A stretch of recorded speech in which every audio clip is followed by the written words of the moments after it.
जय Shri Ram friends, welcome back to my channel. आज हम बात करेंगे लेक्चर नंबर 23 में COM मोमेंटम और कोलिजन के PYQ पार्ट 3 के बारे में। तो देखते हैं, हमारा फर्स्ट क्वेश्चन है, a body of mass 4m is lying in XY plane at rest, it suddenly explodes into 3 pieces, 2 pieces each of mass m move perpendicular to each other with equal speed 3, total kinetic energy generated due to explosion. ठीक है, simply आप इसमें एक diagram draw करिए। देखिए दोस्तों, ये हमने डायग्राम बनाया, इसके मासेस के 3 पीसेस दिखाए, 1 2 3।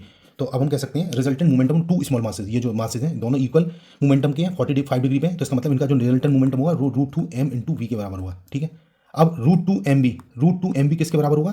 काइनेटिक एनर्जी इसकी कंजर्व रहेगी। तो इसका मतलब हो जाएगा जो बड़ा वाला मास है उसका टोटल मास कितना है, 2m है, उसकी वेलोसिटी इसमें दिखाई गई है v डैश, तो ये दोनों इक्वल हो जाएंगे। इसका मतलब हुआ दोस्तों कि v डैश की वैल्यू आप यहाँ से निकाल लीजिए v/√2 के बराबर। उम्मीद है ये क्लियर हुआ होगा आपको। नाउ अब आप क्या करेंगे, total kinetic energy generated by explosion कैसे निकालेंगे आप? इसमें निकाल लेंगे आप, देखिए तीनों मासेस का ऐड कर लीजिए, हाफ mv² प्लस सेकंड वाले मास का भी यही हुआ क्योंकि दोनों सेम है, m है, वेलोसिटी सेम है क्वेश्चन के अकॉर्डिंग, प्लस जो बड़ा वाला मास है 2, उसका मास कितना है 2m इंटू उसकी वेलोसिटी v डैश, उसका स्क्वायर हो जाएगा। तो इसको आप सॉल्व कर लीजिए दोस्तों, तो ये हो जाएगा mv² plus m into v dash की जगह हम लिख देंगे ये v/√2। ठीक है, ये हाफ हाफ मिलकर mv² हो गया, ये हो जाएगा आपका v/√2 का होल स्क्वायर। तो ये आंसर आ जाएगा दोस्तों आपका। इसको सॉल्व करेंगे तो आपका आंसर आएगा 3/2m इंटू v²। तो दोस्तों ये आपका आंसर आ गया। तो इसका मतलब हुआ कि ये हमारा जो क्वेश्चन 1 था उसका ऑप्शन बी करेक्ट है। देखिए ठीक, अब नेक्स्ट क्वेश्चन की बात करते हैं। Question number 2 is an explosion breaks a rock into 3 pieces in a horizontal plane, 2 of them go off at right angles to each other. The first part of the mass m kg 1 kg moves with a speed of 12 meter per second. The second part of the mass 2 kg moves with a speed of 8 meter per second. If the third part flies with a speed of 4 meter per second, then its mass is। तो देखिए यहाँ पर इसको किस तरीके से करेंगे, तो let us discuss over this. देखिए हम यहाँ पर कह रहे हैं आपसे कि हमारा जो टोटल मोमेंटम है वो आपका कंजर्व रहता है, क्योंकि P=mv होता है दोस्तों, P=mv हम जानते हैं। ठीक है, तो यहाँ पर क्या होगा, टोटल मूवमेंट क्या होगा, P1 plus P2 plus P3। इस क्वेश्चन के अकॉर्डिंग हमारा P1 प्लस P2 P3 0 है। तो इस केस में क्या हो जाएगा, देयरफॉर हम लिख सकते हैं m इंटू वी होता है, तो 1 आप यहाँ देख सकते हैं m इंटू वी से, तो m इंटू वी से अगर करेंगे तो सबके m1 v1 plus m2 v2 plus m3 v3 is equal to 0। मतलब ये P3 हो गया आपका, जो हमें पता नहीं है, बाकी चीज़ें पता है। तो हम m1 क्या होता है 1 into 12 into i according to question, plus 2 into 8j, okay, plus P3 is equal to 0, जैसे कि आप दोस्तों देख सकते हैं इस क्वेश्चन में दिया हुआ है। ठीक है, तो इस क्वेश्चन के अकॉर्डिंग हमने डाटा में फीड कर दिया। तो इससे हमारा क्या मतलब निकला कि P3 की वैल्यू आ जाएगी दोस्तों। तो P3 की वैल्यू आ जाएगी यहाँ से, इसको सॉल्व करेंगे तो -12i, तो ये हो जाएगा प्लस 16j। ठीक है, तो कॉमन ले लेता हूँ उसको, माइनस को बाहर ले लेता हूँ, तो माइनस का 12i प्लस 16j हो जाएगा। देयरफॉर आप कह सकते हैं यहाँ से P3 का मॉड आप निकाल लीजिए, मॉड ऑफ P3 मोमेंटम जो होगा थर्ड वाले का 12 का स्क्वायर हो जाएगा प्लस 16 का स्क्वायर हो जाएगा। तो 12 और 16 का स्क्वायर आ जाएगा 144 प्लस 256, तो ये 400 हो जाएगा दोस्तों। तो कहने का मतलब ये हो जाएगा 20 ये किलोग्राम इंटू मीटर पर सेकेंड। ओके, नाउ हम जानते हैं दोस्तों, जैसे कि हम लोग जानते हैं कि P3 इज इक्वल टू होगा m3 इंटू V3, जैसे मैंने आपको बताया यहाँ पर देखिए। तो यहाँ से m3 निकाल लीजिए, दिस इंप्लाइज m3 हो जाएगा P3/V3। तो यहाँ पर P3 कितना है 20 किलोग्राम इंटू मीटर पर सेकंड डिवाइड बाई V3। इस क्वेश्चन में 4 दिया हुआ है, आप देख लीजिए डाटा मैंने जो दिया आपको। ठीक है, तो इसका मतलब हो जाएगा ये 5 kg। तो इस क्वेश्चन का आंसर हो गया दोस्तों हमारा 5 kg। तो क्वेश्चन नंबर 2 है ये, और ये आपको मैंने दोबारा से यहाँ प्रोड्यूस किया क्वेश्चन, इसका आंसर बी ऑप्शन करेक्ट है। ठीक है, okay. Next question number 3. A ball of mass m moving with a horizontal velocity v strikes the bob of a pendulum at rest. Mass of the bob of the pendulum is also m. During this collision, the ball sticks with the bob of the pendulum. The height to which the combined mass rises will be। अब यहाँ पर हमें 4 options में से बताना है। तो देखिए इसको करने के लिए कैसे करेंगे, इसको करने के लिए हमारे पास simply law of conservation of momentum हमें यूज करना है, जैसे हम करते आ रहे हैं। ठीक है, पिछले भी क्वेश्चन में किया हमने। तो from law of conservation of momentum यहाँ पे लगाई। तो एक बार देख लेते हैं क्वेश्चन में। देखिए एक मास, बॉल का मास m दिया हुआ है, ये वेलोसिटी v है, और ये आपका रेस्ट पर। ठीक है, ये सब चीज़ें इसमें कैलकुलेट करनी है। तो हम देखिए अब लॉ ऑफ कंजर्वेशन मोमेंटम से करेंगे, दोनों का मास मतलब टोटल मोमेंटम बन जाएगा, तो m इंटू वी इसका हो गया। ठीक है, प्लस m इंटू 0 क्योंकि वो रेस्ट पर है बॉब, और इसको ये टोटल मास कितना हो जाएगा दोनों का। अब दोनों एक दूसरे से कंबाइंड हो गए, उनकी नेट वेलोसिटी v डैश है। तो यहाँ से v डैश निकाल लीजिए दोस्तों। तो v डैश यहाँ से आ जाएगा m into v upon m plus m। इस तरीके से ये आपको v डैश आ गया। तो this implies you can say v dash is equal to v/2। दोस्तों ये हमारा आ गया। नाउ वी नो दैट कि हम जैसे हमने अब इस क्वेश्चन में हमें थोड़ा इक्वेशन यूज करनी पड़ेगी, v² is equal to u² minus 2gh। ठीक है, v² is equal to u² plus 2gh, ये फॉर्मूला होता है। माइनस प्लस जो है डिफाइन करें हम किस सिचुएशन में काम कर रहे हैं। तो हम यहाँ पर v² plus u² is equal to u² plus 2h वाला फॉर्मूला, तो इससे हमारा h आ जाएगा दोस्तों। तो हमें हाइट चाहिए क्योंकि इस क्वेश्चन में तो h² हो जाएगा। तो यहाँ पर अब देखिए इस क्वेश्चन में क्या दिया हुआ है, ये क्वेश्चन में दिया हुआ है हमारे पास u की वैल्यू v डैश के बराबर है। ये वाली जो वैल्यू है फाइनल वेलोसिटी, वो उसके इनिशियल वेलोसिटी के बराबर है बॉल के। ठीक, तो u equal to v dash हो गया, देयरफॉर h निकाल लिया यहाँ से। तो h equal to v dash का स्क्वायर डिवाइडेड बाई 2g हो जाएगा। यू की जगह वी डैश रखा तो आपका यहाँ पर आ जाएगा वी डैश की जगह आप लिख दिए यहाँ पर v/2, तो v/2 का मतलब हो गया ये टोटल आ जाएगा v²/8g। जब आप रखेंगे तो इस तरीके से ये आंसर है। मीन्स कहने का मतलब है v²/2g is the correct answer. तो क्वेश्चन नंबर 3 का ऑप्शन बी करेक्ट है, इसका आंसर बी। ओके दोस्तों नेक्स्ट क्वेश्चन देख लेते हैं। Question number 4, two spheres A and B of masses m1 and m2 respectively collide. A is at rest initially and B is moving with velocity v along x-axis. After collision, B has a velocity of v/2 in a direction perpendicular to the original direction. The mass A moves after collision in the direction. अब यहाँ पे हमें चार option में से पता करना है। तो देखिए इसका पहले डायग्राम बना लीजिए। यहाँ पर इस क्वेश्चन को देखते हुए हम जो डायग्राम बनाएंगे वो इस तरीके से ये डायग्राम आ जाएगा आपका। ठीक है, ये एक्स एक्सिस वाई एक्सिस दिखाए गए हैं। ये बी का मूवमेंट हो रहा है वाई एक्सिस के अलोंग, और ये जो हमारा ए का मूवमेंट है वो यहाँ एक्स एक्सिस से थीटा डिग्री थीटा एंगल पर है। ठीक है, एक बार देख लेते हैं फिर से। क्वेश्चन लिखा है two spheres A and B of mass m1 m2 respective collide. A is at rest initially and B is moving with velocity v along x axis। जैसे मैंने आपको बताया after collision B has a velocity v/2 in the direction perpendicular to the original direction, मतलब x से y हो गया। A moves after collision in the direction, तो हमने ए का डायरेक्शन ये मान लिया है इससे, है ना। हमें ये डायरेक्शन पता करना है। तो इसको करने के लिए कैसे करेंगे दोस्तों, हमें पहले इनिशियल मोमेंटम निकालना पड़ेगा। इनिशियल मोमेंटम निकालने के लिए क्या करेंगे, हम इनिशियल मोमेंट निकालेंगे यहाँ से m2, क्योंकि हमारा इनिशियल मूवमेंट कितना है, यहाँ पर देखिए दो मासेज हैं। तो पहला मास जो ए है वो तो रेस्ट पर, बी जो है उसकी वेलोसिटी v है, तो m2 इंटू वी इंटू आई क्योंकि एक्साइटेशन में था, प्लस m1 इंटू 0 क्योंकि ये रेस्ट पर था ये। ठीक है, तो यहाँ पर इस तरीके से ये क्वेश्चन आ जाएगी। ठीक, अब हम इसमें लिखेंगे फाइनल मोमेंटम। फाइनल मोमेंटम कैसे निकालेंगे, फाइनल मोमेंटम निकालने के लिए हमें क्या करना होगा, m2 इंटू वो कह रहा है कि उसके बाद वो आधी वेलोसिटी से जे डायरेक्शन मुड़ जाता है, जैसे उसने कहा। तो ये हो जाएगा v की जगह v/2 कर देता हूँ और इस डायरेक्शन को मैं जे कर देता हूँ, जैसा क्वेश्चन में रिक्वायरमेंट था। ठीक है, पहले वेलोसिटी v थी v वाले किसकी, अब ये कोलाइड होने के बाद ये आपका y डायरेक्शन में v/2 आधी वेलोसिटी से मुड़ गया, तो हमने इसको लिख दिया m2 इंटू v/2 इंटू जे प्लस, और m1 की वेलोसिटी मुझे नहीं पता है तो मैंने इसको v1 एज्यूम कर लिया। Now law of energy conservation से आप इसको सॉल्व कर लिए, law of momentum conservation momentum से आप इसको सॉल्व कर लिए, तो मतलब p initial is equal to p final.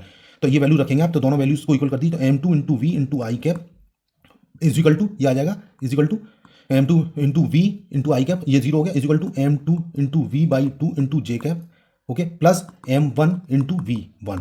तो यहाँ से अब आप v1 निकालिए दोस्तों, तो यहाँ से v1 आ जाएगा हमारा, देखिए यहाँ से v1 आ जाएगा, ये हो जाएगा m2 डिवाइड कर दी दोनों साइड पर, तो m2 upon m1 into v into I, ये कैप हो गया। ठीक, ये हो गया, माइनस m2 अपॉन m1, यहाँ से m2 से हमने डिवाइड हमने इसमें डिवाइड किया m1 से पूरे में, तो m2 upon m1 into v/2 into जे कैप, इस तरीके से आ जाएगा। ठीक है, तो इस इक्वेशन से अब आप यहाँ ये जो इक्वेशन आ जाएगा, तो v1 की वैल्यू आ गई दोस्तों, ये वाली वैल्यू आ गई इसमें आई और मैं, तो हम यहाँ से tan थीटा निकाल सकते हैं दोस्तों। तो tan थीटा यहाँ से आ जाएगा दोस्तों, tan थीटा क्या होगा, यहाँ से tan थीटा आ जाएगा यहाँ पर 1/2। आप देख सकते हैं, देखिए ये आई, ये x कंपोनेंट है, y कंपोनेंट है वेलोसिटी का, तो x square plus y square, और tan theta is equal to y upon x होता है दोस्तों। तो हम उस तरीके से यूज करेंगे, तो tan थीटा 1/2 आ जाएगा। तो मैं वीडियो ज़्यादा लंबा ना हो इसलिए मैंने इसको डायरेक्ट लिख दिया है। अगर आप इसको सॉल्व करेंगे तो tan थीटा विल 1/2 होगी, इसका मतलब हो गया theta is equal to tan inverse 1/2। ठीक है, टू द एक्स एक्सिस, तो ये हमारा आंसर हो जाएगा दोस्तों। इस तरीके से हम इसको सॉल्व कर लेंगे, तो ये हमारा जो क्वेश्चन था इसका आंसर ऑप्शन सी हो जाएगा दोस्तों, option C is correct. Okay, अब क्वेश्चन नंबर 5 देखते हैं। A ball moving with velocity 9 metre पर second collides with another similar stationary ball if after the collision both the balls move in the directions making an angle of 30 degree with the initial direction then their speeds after collision will be। देखिए अब इस question को हम करने के लिए diagram बना लिया हमने, ये दो बॉल्स हैं। ठीक है, कोलिजन से पहले की पोजीशन है, दोनों के मास सेम है, सेम डायरेक्शन चलेंगे। जब दोनों टकराती हैं तो दोनों फिर जो इनिशियल डायरेक्शन उनके ये थे हॉरिजॉन्टल थे, तो उससे 30 डिग्री डायरेक्शन में दोनों मुड़ जाती हैं। देखिए दोनों के मास अभी है, लेकिन दोनों अब कोलिजन के बाद ये पोजीशन है, तो ये इनके हॉरिजॉन्टल जो कंपोनेंट होंगे दोस्तों मोमेंटम के mv1 cos थीटा और ये mv2 cos थीटा। ठीक है, mv1 cos थीटा और mv2 cos थीटा हो गया। ठीक है, और वर्टिकल कंपोनेंट्स हो mv1 sin theta and mv2 sin theta. अब चूंकि ये अपोजिट है ना, अगर वेलोसिटी इनकी इक्वल होंगी तो उस केस में ये 0 हो जाएंगे, वेलोसिटी इक्वल नहीं होती है तो हमारे ये कंपोनेंट 0 नहीं होते। तो हमारे इस केस में क्या लिखा हुआ है कि हमने जो कोलिजन का हमने जो कंजर्वेशन का प्रिंसिपल बनाया है ना, law of conservation of momentum, तो उसके अकॉर्डिंग करेंगे। तो हमारे पास क्या होगा आफ्टर कोलिजन और बिफोर, तो आफ्टर कोलिजन क्या हो जाएगा, आफ्टर कोलिजन हो जाएगा mv1 sin theta is equal to mv2 sin theta.